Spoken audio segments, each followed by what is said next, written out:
Level Up Latina partners with working women and mamas alike to guide them in achieving fulfilling career and life goals through financial empowerment, professional or leadership coaching, and personal wellness. Find the unique coaching you need to succeed. You're listening to Vero, Ceci, and Irene, and we are Level Up Latina. Welcome back to another episode of the Level Up Latina podcast. This is episode 324. We're excited to have you here today. Today, we are going to be talking about our guilt-free squad call that we had earlier this month, where we were covering just relationships from the male perspective. Diego was our special guest. So I think the conversation is really about some takeaways from that conversation, but also just bragging a little bit on our guilt-free squad. We've had this group coaching collective for, many years now, and it is one of the best things we do. And our clients in the guilt-free squad, over 40 of them now, have always really loved it. And so we'll sort of glean some conversation around just guilt-free squad period and how it's been. But specifically, we wanted to talk about relationships because we know our listeners love when we talk about relationships. Our guilt-free squad loves when we talk about relationships. I feel like we've had a lot of conversations around marriage and partnership and dating and divorce y todo in between. So before we get into talking about guilt-free squad and relationships in the male perspective, I'm curious to know how Ceci and Vero are doing on this fine day. Yo un poco estresada. I was just telling Vero, I was like, están aquí las niñas y están peleando on this. I'm like, in this any little thing, I just feel like, I lose my patience. And they're like off, tienen mucha energía. They had some cookies earlier. I'm like, oh my God. So luckily they're going to go burn off some that sugar in a little bit. They're supposed to go on a walk with a dog and Luis. So yeah, así ando yo un poco estresada. But grateful that I had the day off and I got to sleep in. Ando toda chimoldrufia todavía. So grateful for that. Bien, we came back. We were about to stay in San Diego last night because we had done the whole road trip, go out because it's a 3-day weekend. Es puente, let's go have fun. We have the Legoland passes, which are a lot more reasonable than the Disneyland passes at the moment. So we're like, let's que aprovechar. Let's go to Legoland. And we thought for some reason that the water park was going to be open. So it wasn't open. It's okay though. Ceci, wow, what is that? Sorry, I'm getting distracted. I got some balls in your face. Balls in your face. In my face. I don't know. I saw it and I like it. It's like you put it in the freezer and then you just like massage your face. It feels cool. Ya sabes, yo en mis gadgets, I'm like, I want that. But anyway, besides that and getting distracted, I'm good. I'm glad we came home last night because we were going to be too tired this morning. I didn't want to be in a rush for this. So made some breakfast for the kiddos, got my second little cup of coffee, andamos bien, and I'm excited to be here and talk about my notes and what I learned and that guilt-free squad call, even though I was only pretty much just tuning in because I was at work, but I was still taking little notes and stuff. So I'm glad to check in. Wow, look at her. She did her homework. Pues, when my partner pulls away, I usually assume blank. And I'll tell y'all ladies what's up. What goes through my crazy little head. Love it. Love it. Love it. You took your notes. So today is Martin Luther King Day for us recording. That's why we all happen to be home with kids and off and able to have some self-care and sleep in and podcast. So that's 3 for the 3 on kids home and all that good stuff. So yeah, we want to talk about our biggest takeaways from, again, our last session, a little bit on Guilt-Free Squad. We meet once a month and one of your 3 lovely coaches here will facilitate a conversation. And we have incredible women that have come from all walks of life and all stages of life that join us for our Saturday morning calls. It's usually the second Saturday of the month. Sometimes we move it around. It can be in the morning, which then becomes midday for our clients on the East Coast. But it has been a wonderful journey to have our monthly session with our Guilt-Free Squad and cover lots of things from, having therapists on to talk about, body image, body dysmorphia, nutrition, health, and just your body and loving your body and self-love. Because if you've been on our podcast, we often invite you also to be in our expertise with our clients and all the different people that we have podcasted with. We've brought a lot of that energy to the show. We've read books as a book club, and that goes into the Guilt-Free Squad. We have a chat that goes on outside of our sessions. And in that chat, we can talk about so many different topics. And so all the women chime in and support each other, whether it's the job search or dating or surviving marriage or kids or work or relationships or racism or this climate. we've had politicians on our podcast as well. And so that can pour over into the Guilt Free Squad. So if you want to learn more about the Guilt Free Squad, check it out on leveluplatina.com. It's super accessible and affordable. Gosh, I don't even think it's $40 a month. I don't even think it's $30 a month, maybe 30. Super accessible, and it's a beautiful community of women that come together for our monthly workshop and for our chat offline that we have ongoing. And then we'll have special workshops, special discounts. So it's a beautiful community for group coaching.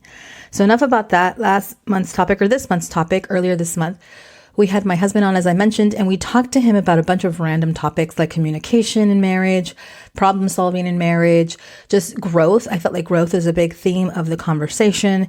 And so we had a lot of questions in the chat and comments in the session. It's 1 hour. It blows by, like with every other topic, every other special guest or facilitator that we've had. Sometimes it carries over into being a conversation on the chat, or in some cases, like when we had a couple of therapists on earlier this year to talk about body image, it carried over into having a 2-parter, and we spoke to back-to-back months to these amazing therapists. I felt this conversation was a good and juicy one, and so I wanted to bring back to the ladies just a basic question about their takeaways from that session, and if they had learned anything new or felt anything different or considered anything in their relationship based on hearing from another person that isn't female, because we often come together and we talk about our partners from the female perspective because we're a bunch of women on the Guilt Free Squad. So what were your takeaways or lessons learned? And I'll have a couple of questions beyond that, but just in general, the session that we just had with the male perspective in relationships.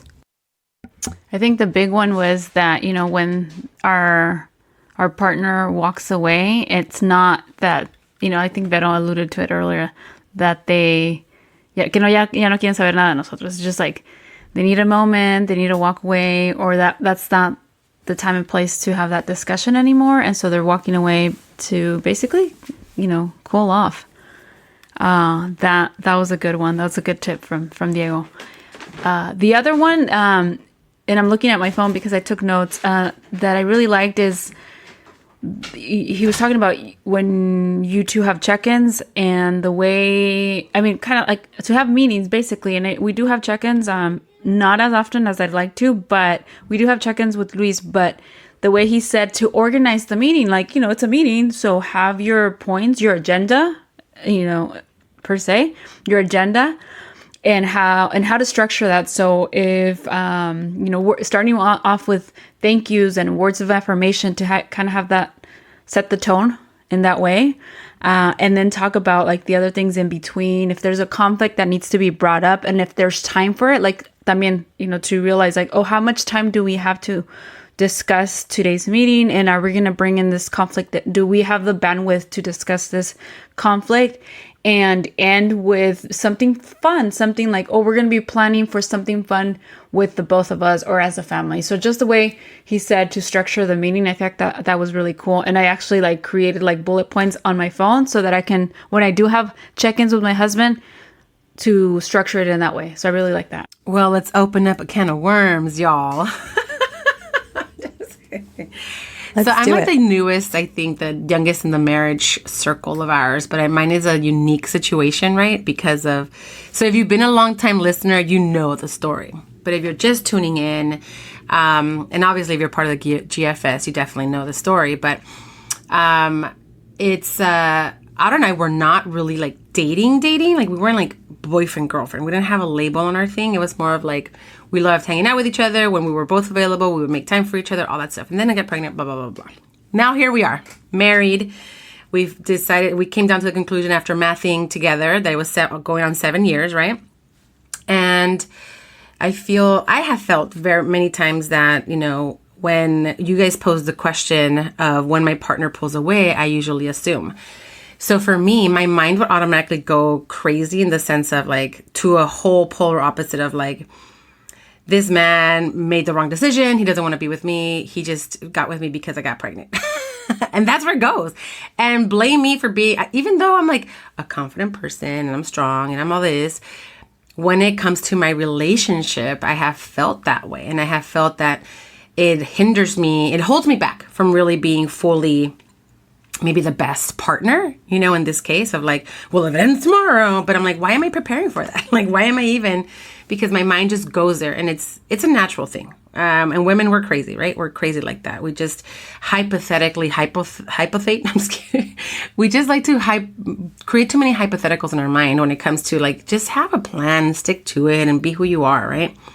But that's where I go. And really, it's something like, for me, I'm just very vocal. For me, it's more of like, I need just time to process this. Let's talk about this tomorrow. This is not the moment. Or I hear you. Thank you for bringing it up. But this is just not the time, dude. Like, we're busy. We're rushing out, out the door. We're trying to get things done. But the thing is that for him, it's like, si no lo saca, no. He's like, I just need to get it out. So I get it. Don't choke on it. But at the same time, read the room, dude, right? Read the room. So that for me was very much like, okay, it doesn't just mean that he probably just, for him, when he pulls away, it's more of like, okay, well, I say it, I need time to process. And for him, it's probably like, I'm going to walk away and let her process and give her this space to like listen or even like, let me work my things out so I can bring it up for her. So it doesn't become an explosive moment on the way to take the morning drop-offs, right? For the kids. One thing that I was, Diego kept bringing up is like, you ladies are strong, Latinas and fierce and all this. And I was like, I love it. Fuck yeah, we are. You're right, Diego. But there was a part where, he was saying that men they're looking for a good teammate, not weak, and that when they're doing something, they want us to match it, like kind of like providing each other support. I have felt that for us, there's been moments where I'm like, hey, like motivate me. But he's like, it's not my job to motivate you. He's like, you need to motivate yourself. Like, we're not just playing a game here. This is like our family. This is our life. So there was a part of me that was like, oh, kind of got like upset at my husband. But at the same time, I was like, I get it. Right. But then he also said something that the best thing for a man is to have a strong woman. And that can mean a lot of things. For me, in partnering up and having my husband, I wanted to be vulnerable. I wanted to be more like, this is the person I can run to in case of anything, right?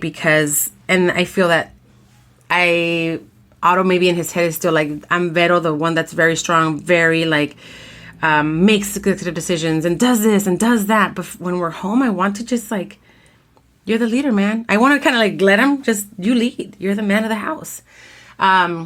Which I'm like, I never thought I would be like that, right? Where it's like, oh, he's the man of the house. But I get it. And he doesn't want to be that. He wants us to be teammates. So he's more of like, what the fuck's wrong with you? Stay ready. Always stay ready, And I love it. Yes, we both played sports, and all that good stuff. But sometimes I want to be like, no, coach, don't put me in. I don't want to go in, like, just don't. But it just kind of like really helps to put yourself in more of a male perspective. And I think most of the time we don't, because we are surrounded by women. And instead of us, sometimes saying like, we're saying like, well, what would he think? Put yourself in his shoes. We're more like, yeah, fuck that fool. Leave him, but it was really helpful. I'm glad that he jumped on. Obviously, I have so many more notes and books to read and things that we can do together, but it was really helpful to have him on there and put some stuff in perspective for me. I wanted to add, I told Luis about it. I was like, this was really good, and Diego was on, and this is what he recommended. Like, let's watch it together. No hemos tenido chance, but I want to watch the replay so that he can pick up on, some of those tips and see. Like, I mean, it's true lo que dicen. Like, it just confirms like women are for, or como dice, como men are for Mars, women are for Venus. It's true. Like, pensamos diferente. Like, us as women and as moms and career women, like, tenemos un chingo de cosas en la mente, and it's just like, it's always there, and it's so hard to separate that out. And for men, like, their minds think so differently. So to get his perspective was really, really comforting. Luis said, he's like, you girls should have us back on the podcast, los tres. Yeah, that was so fun. I think that was like one of our fan favorite episodes. I wanted to mention that when we started this, what we call it, our webinar, our class, our group coaching session, our Zoom, whatever you want to call it, we set the tone and we made sure to remind people that it wasn't about perfection. Like, no couple is perfect. So Diego and I by no means were trying to come across as like this perfect couple. And it was really just about curiosity over judgment. We also use that as like a tone setting statement, because we're just all curious about how other people operate or think or what they do or what they've gone through. So to be honest about those scars is great too. We encouraged our audience then, and I'm going to encourage our audience now to take what resonates and leave the rest. And if nothing resonates in this show, like with any of our shows, like believe me, like we are not the end all be all. We just come with life and lived experience. And so we want to remind people to take what helps and then leave what doesn't. You might find that your relationship is completely different than what we're describing in our marriages. And that makes a lot of sense because we're all so unique. Diego made sure to emphasize too when he started, this is just his perspective, his point of view, not a doctor by any means or a counselor in any way. Though funny enough, someone in the chat was like, are you a therapist or been in a lot of therapy because of the way you talk? And I just think he's always been like a good communicator, and it drives me crazy. I told someone, imagine fighting with this guy because he is so well spoken and such a good communicator. But he definitely, I think he just kind of, all the books that he's read, he loves to read. He's always been a big reader. So I think it gives him an extensive way of trying to communicate his thoughts.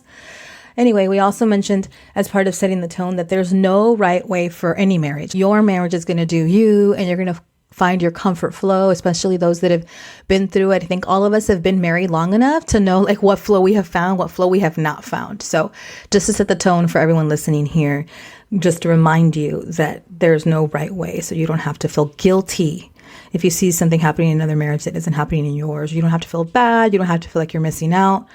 Or same with feeling like, oh, we got it all together. They're all crazy. Whatever way is judgment, right? Like every way is judgment.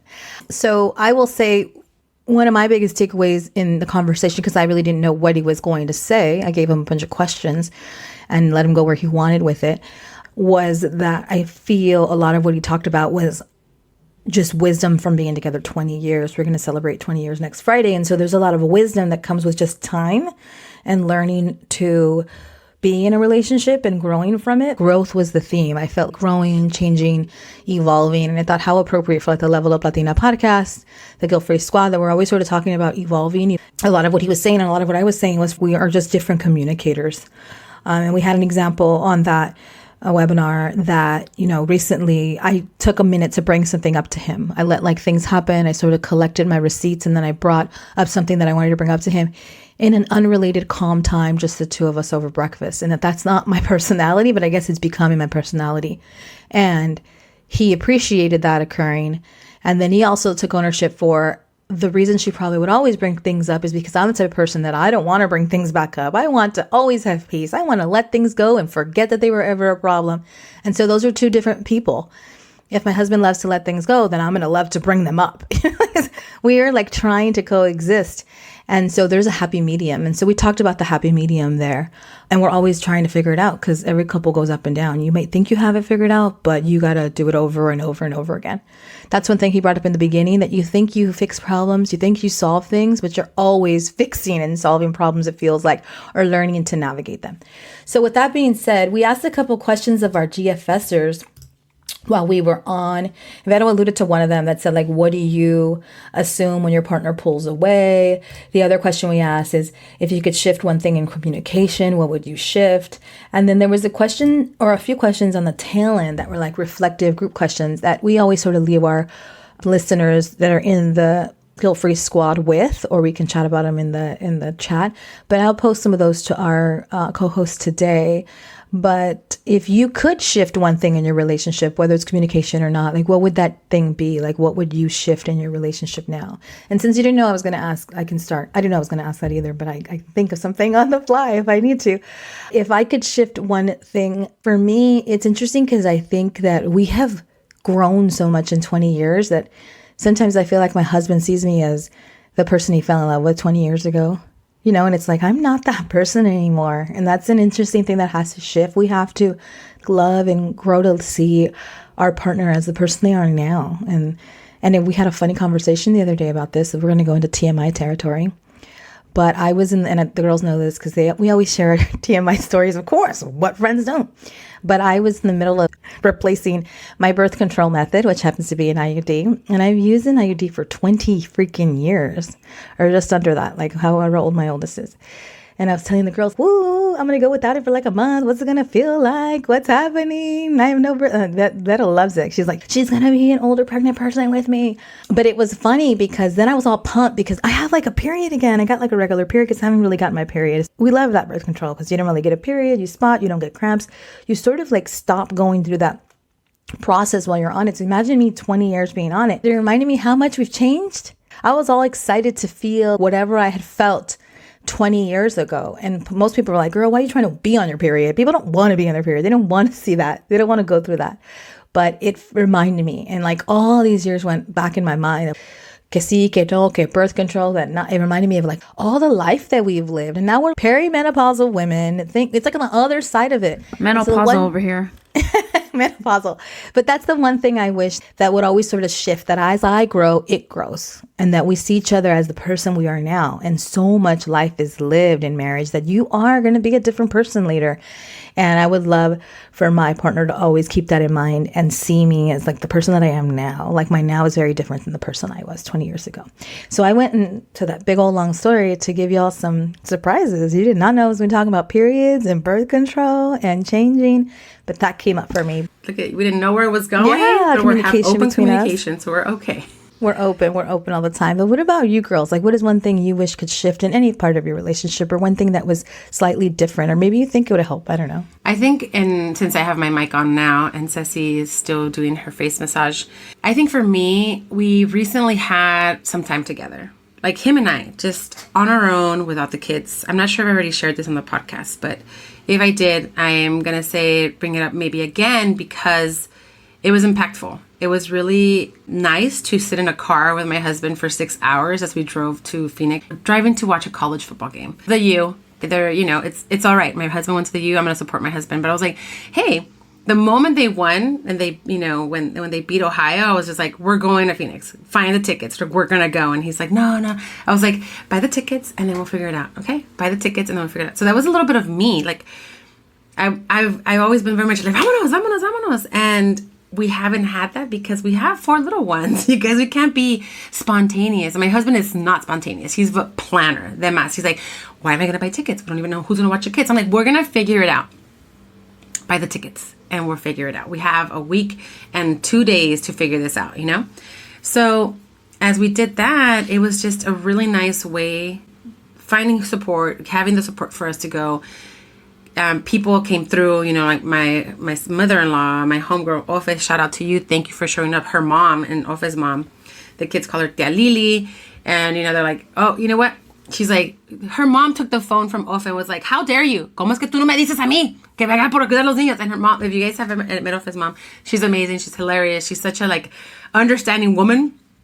She's had 8 kids of her own, or 9, I don't know. But she's always great with kids, but she was like, how dare you not call me and let me know that you need help? The kids know me, all this stuff. So I was like, all right, you know what? You're right.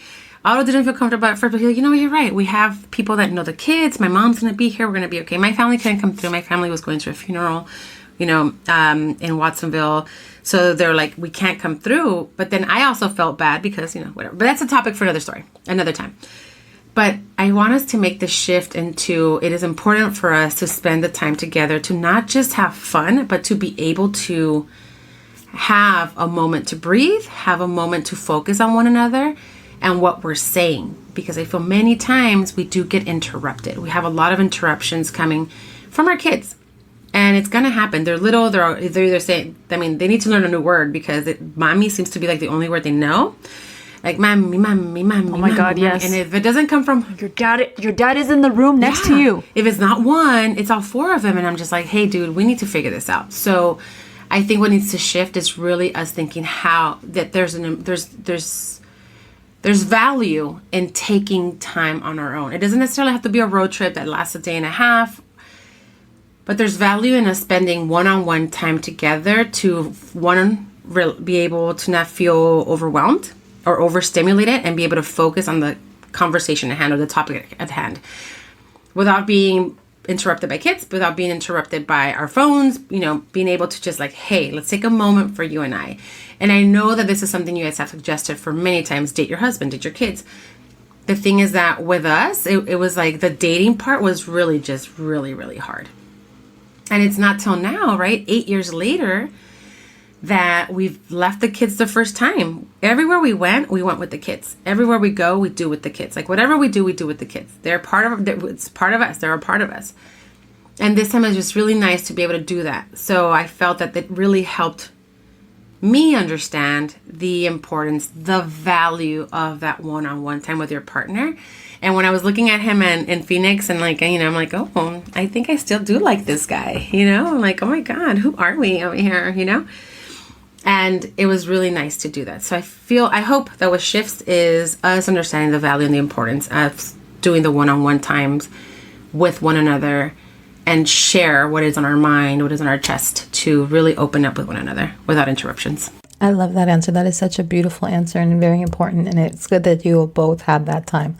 When I saw that you guys were on a road trip, I thought, oh, it's just them. That's going to feel so good. Like, it's so hard to just manage children, and not in the bad way. Like, we're complaining. We're not complaining. We loved having kids and having multiple kids.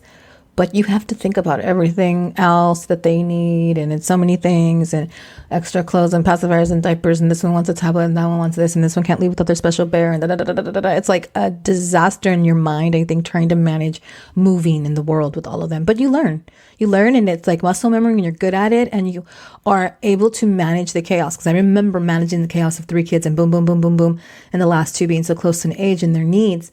But then when they're not with you, it's like, whoa, what do I do with myself, right? And then how refreshing and how relaxing to be like, nothing. We could do literally whatever we want with ourselves right now. And I was really happy for you because I thought, I love that feeling. Y tú, Ceci, if one thing could shift, what would that one thing be? Thank you for repeating the question. I was so relaxed over here. I'm like, ¿qué fue la pregunta?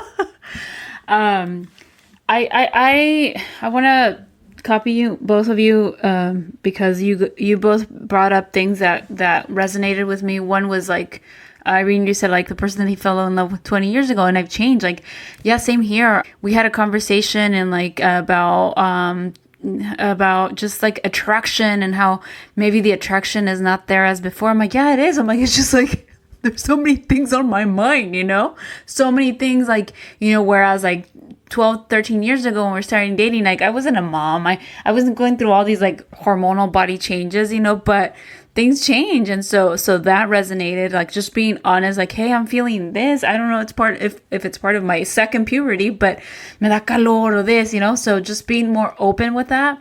And then the one-on-one time, like it's so important to have the one-on-one time. And I think I mentioned this a couple episodes ago, is that Fridays is if we don't have like sitters or have anything slated or planned out, then Friday afternoons is our alone time, because we're done with our work week.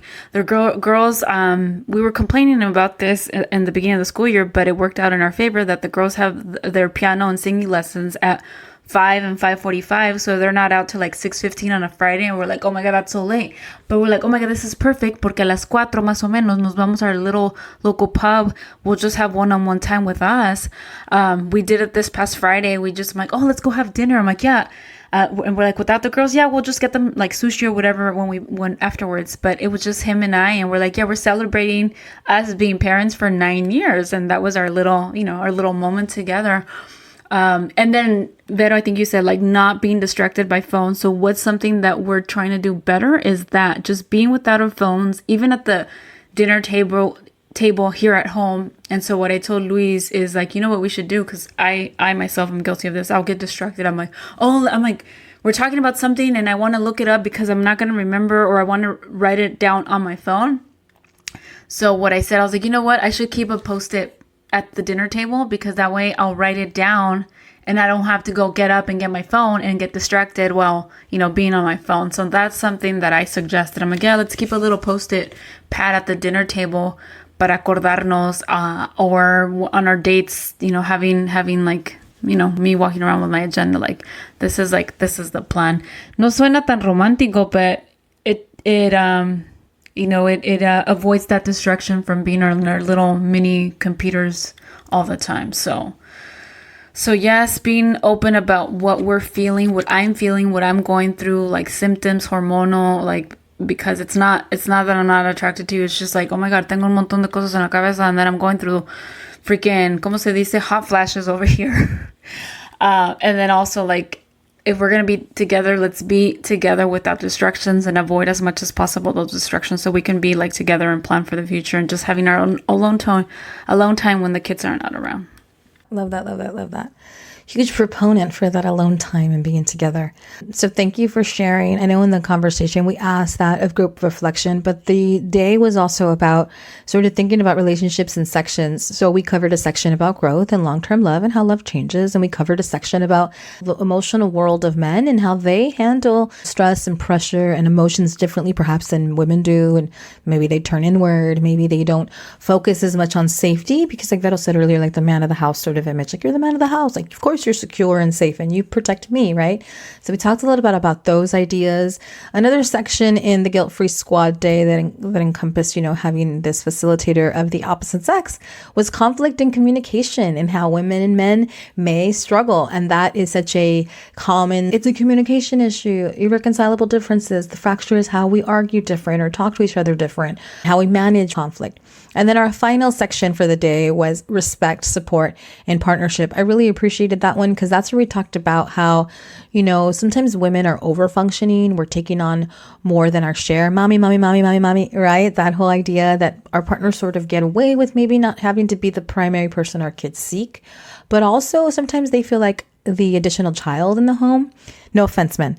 Not all men are like that. But men sometimes feel like we're parenting them or we're nagging them or we're giving them a hard time. So we covered that section as well. So just to give our listeners a flavor of sort of how the conversation went. And I loved that so many of our listeners at the time that were there, attendees, they really resonated with a lot of this around how to be in better communication with your partner, how to manage conflict, how to not let things dissolve in conflict.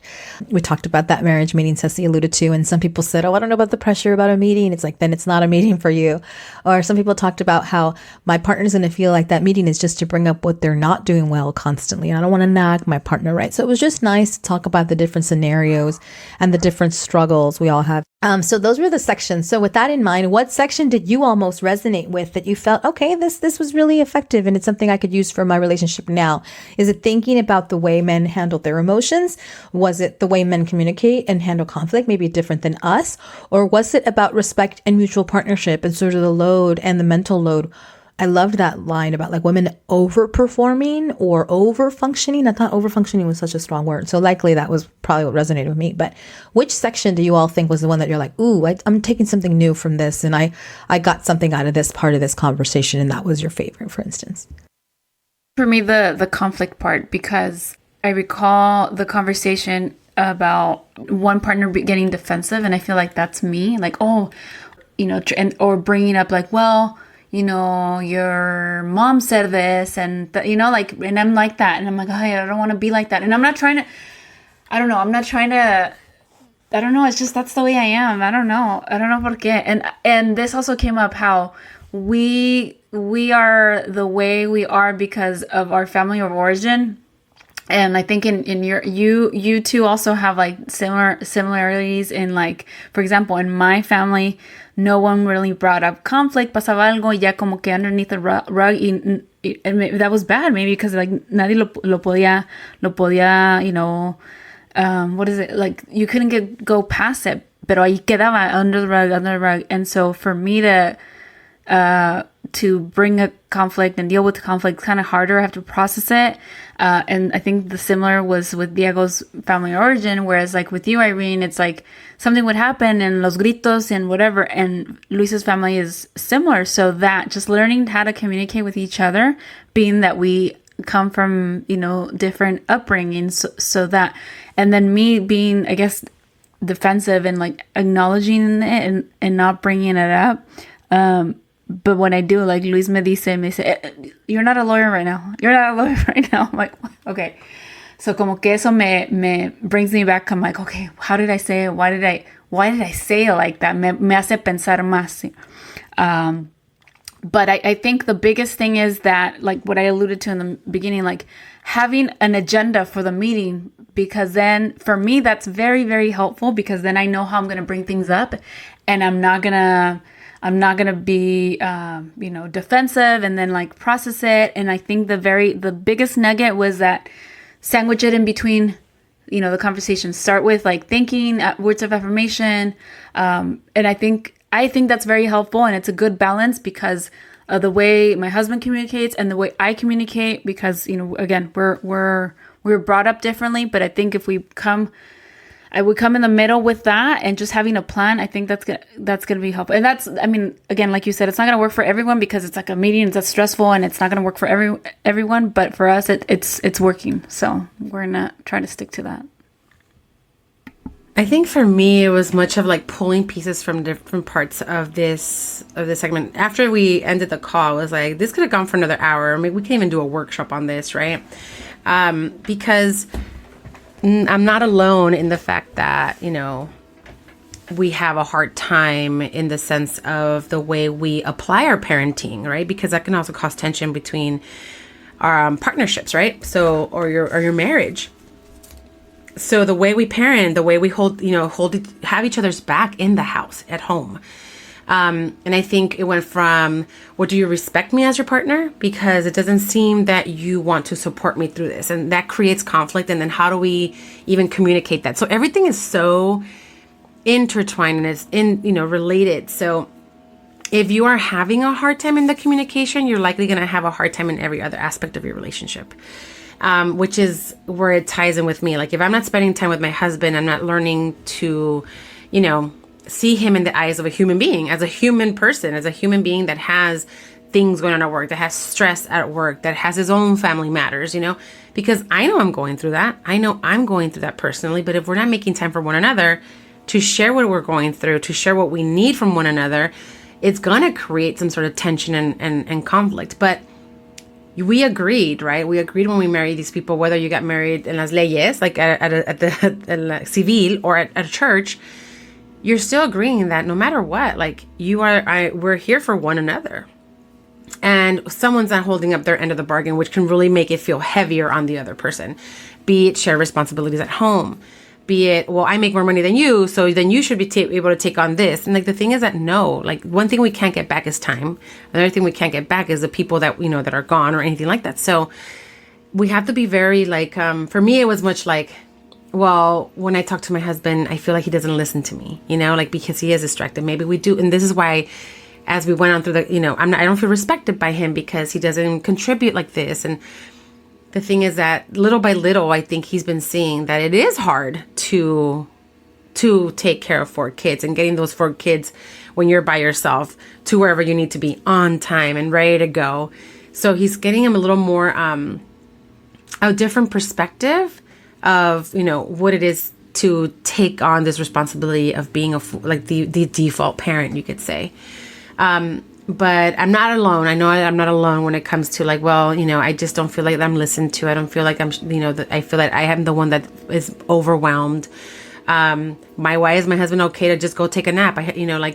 And I can't, and this was obvious the other day. This happened on Saturday for me. Like we went out the whole day, Archie got back to karate and we took the whole family with us. I'm like, vamos a ir todos juntos. Nadie se va a quedar en la casa ni esto. Vámonos todos juntos. We went to have breakfast after that. And then we came home and then my husband had to do homework. And I'm like, well, we're leaving to Escondido. I have to pack. But we were both so tired. So I said, man, the moment we get home, I'm going to take a nap. And he's like, all right, well, I have homework to do because blah, blah, blah. I'm like, okay, when do we want to leave? We want to leave by 6. Okay, perfect. So we agreed. He ended up taking a nap. I didn't.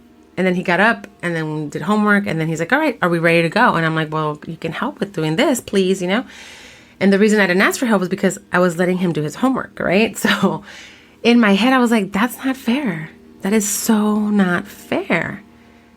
And then I was just exhausted. But I'm like, no, if I lay down now to take a nap, I'm not going to pack and we're not going to leave by 6, which is what we agreed on. So it's all these things. But the thing is that was it enough for me to be like, well, I feel very disrespected, jerk, or I feel like this is not cool. So yeah, it will come up in a conversation where I'll be like, hey, there can be these double standards where like, you're telling me this, you're telling me that, there's a plan in place and it doesn't get done, but you get to rest and I don't, right? So I feel that the whole conversation, there's bits and pieces that I took from there, which I felt was very useful. But I feel that every marriage is like this. There's not perfection, but there's close to it where you've been able to find a way to share each other's grievances, share each other's like this, that, or the other, like suggestions to be like, maybe we can do better, or what do you need from me? Maybe I need you to cheer me on. Maybe I need you to be my cheerleader in the morning. Like, you can do it. Wakey, wakey. You know, whatever it is, like, cántame buenos días, señor sol. I don't care what it is, but like something. Put me some Juanga. Yes, Ceci. So I took a lot from it, but I feel that it's all so intertwined. And if we don't speak up, we're not going to get what we need and what we're expecting out of a relationship. So, yeah. Agreed. We have to speak up. I think communication has to find a happy medium. Like, no one person is the perfect communicator and no one way is the perfect way, like we said in the beginning.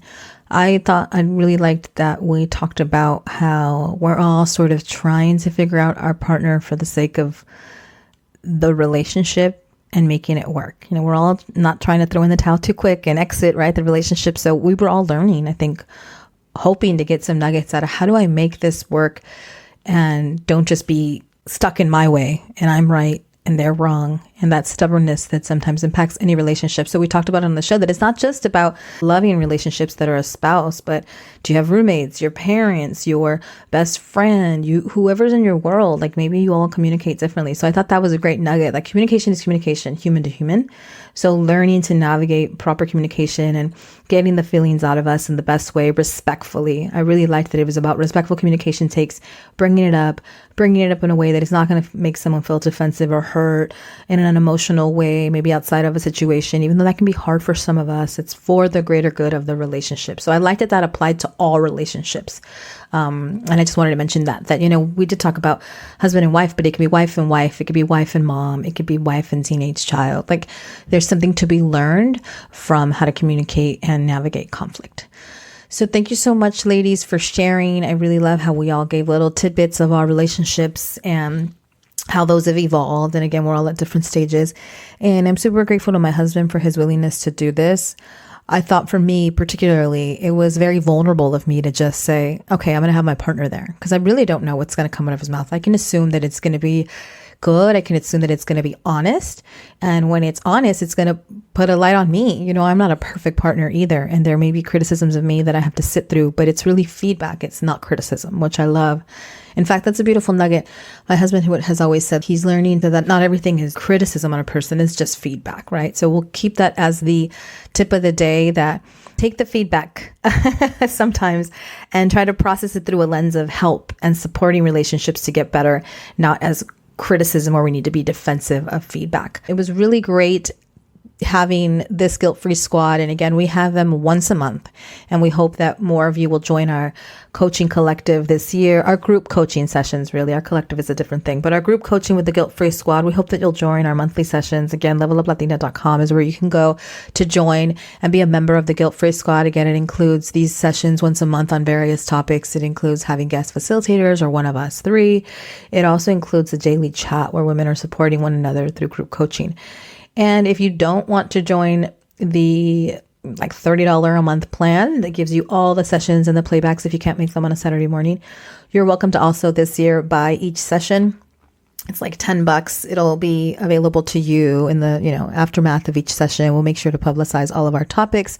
And it's just of great value, because I know that one thing we heard from this session is that a lot of women wanted to share this with their partners after the fact, or have someone they care about listen to it. Maybe it's your father that you really wish they would think about communication in a different way, or conflict in a different way as it relates to your mother. Maybe it's your partner. Maybe it's your young child that's in relationship now and say getting married, navigating that. So whoever's in your life, maybe they'd take some value out of it. So it's great to have that link, that recording. And we're going to make it available 60 days after each show. We'll make sure to promote each show. Maybe this is not the one that you want for $10, but there will be one down the road in the 2026 year that you like. So we'll make sure to make that available to you. If you want to follow along with us and our adventures, you always can, as always, on Instagram and Facebook. Our handle's at Level Up Latina. And if you have any questions for us, if you want to purchase this show, we'll make sure to make it available. Email us. admin@leveluplatina.com is our email. Other than that, this has been a great show. Thank you for chatting about relationships and the male perspective and communication in our Guilt-Free Squad. Thanks for being here, ladies. Love you, love you. Love you. Ciao. Thank you. Good luck, everybody. Be back at the